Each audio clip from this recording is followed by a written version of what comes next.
Bom dia, saúdo a todos com a graça e a paz da parte do Senhor Jesus.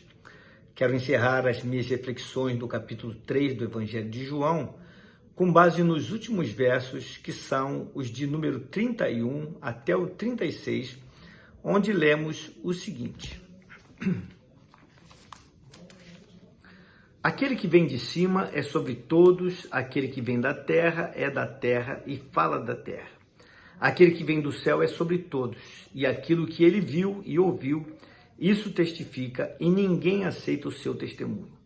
Aquele que aceitou o seu testemunho, esse confirmou que Deus é verdadeiro. Porque aquele que Deus enviou fala as palavras de Deus, pois não lhe dá Deus o Espírito por medida. O Pai ama o Filho e todas as coisas entregou nas suas mãos.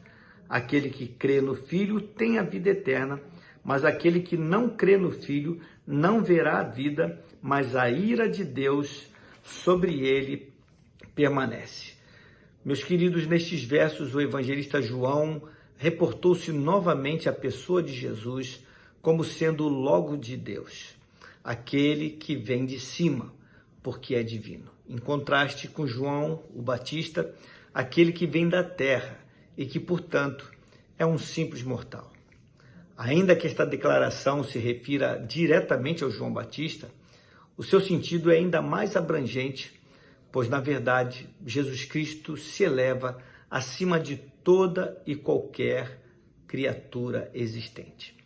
E quando declarou, e aquilo que ele viu e ouviu, isso testifica, e ninguém aceita o seu testemunho, João deixou patente tanto a dificuldade de Nicodemos quanto a dos homens de modo em geral de compreenderem as coisas espirituais por estarem todos muito presos aos conceitos e valores terrenos. Por saber desta dificuldade, pouco tempo depois, o próprio Senhor Jesus afirmou aos seus discípulos as palavras que estão registradas neste mesmo Evangelho, no capítulo 16, no verso 13, onde lemos o seguinte: Mas quando vier aquele Espírito da verdade, ele vos guiará em toda a verdade, porque não falará de si mesmo, mas dirá tudo o que tiver ouvido e vos anunciará o que há de vir. Eis a razão pela qual devemos anunciar o Evangelho da graça, mas sem querer impor às pessoas que o compreendam e o aceitem. Isto só pode ocorrer por obra do Espírito Santo. Não por força, nem por violência, mas pelo meu Espírito, afirmou o Senhor Deus. É Deus quem se revela ao homem. Ao anunciarmos o Evangelho da graça, devemos ter em mente que o mesmo está encoberto aos olhos humanos e que somente o Espírito Santo pode revelar ao homem. Nenhum homem, por conta própria, pode aceitá-lo, ainda que seja necessário desejar recebê-lo. Ouçam o que declarou o apóstolo Paulo a respeito dessa situação na sua primeira carta aos Coríntios, no capítulo 2, versos 9, 10 e 14. Mas como está escrito, nem olhos viram, nem ouvidos ouviram, nem jamais penetrou em coração humano o que Deus tem preparado para aqueles que o amam. Mas Deus não-lo revelou pelo Espírito, porque o Espírito a todas as coisas prescruta, até mesmo as profundezas de Deus. Ora, o homem natural não aceita as coisas do Espírito de Deus, porque lhes são loucura, e não pode entendê-las, porque elas se discernem espiritualmente. Portanto, só Deus mesmo pode revelar ao homem a sua graça salvadora. A nós, os seus filhos, nos compete proclamar o Evangelho a tempo e a fora de tempo. João, o evangelista, afirmou no verso 33 que qualquer que crê no testemunho de Cristo reconhece que Deus é verdadeiro. Certo homem de Deus afirmou a esse respeito o seguinte, abro aspas: Essa é a outra maneira de dizer que o testemunho de Jesus Cristo é o testemunho de Deus, e receber o testemunho de um é também receber o testemunho do outro. Eu fecho aspas. Os que aceitam as verdades anunciadas pelo Senhor Jesus, esses confirmam que Deus é verdadeiro. Jesus foi enviado por Deus ao mundo a fim de proclamar as boas novas da salvação da parte de Deus e foi ungido para tal tarefa de forma plena. Por isso foi que João afirmou que Deus não lhe deu o Espírito por medida. Jesus foi ungido com o Espírito Santo como nenhuma outra pessoa jamais o foi ou será. Pessoas foram no passado e têm sido no presente ungidas por Deus. Todavia, o Espírito Santo revelou na pessoa de Jesus e por intermédio de Jesus todo o amor infinito de Deus aos homens. Neste Evangelho de João, a expressão "o Pai ama o Filho" aparece 7 vezes. Esta era a marca mais especial na pessoa de Jesus. O Pai o amava e, conforme lemos no verso 35, confiava nele plenamente. E por tal razão, todas as coisas entregou nas suas mãos. Deus lhe conferiu todo o poder e toda a autoridade, inclusive sobre o destino dos homens. Deus conferiu ao seu Filho Jesus o poder de conceder vida eterna aos que nele creem.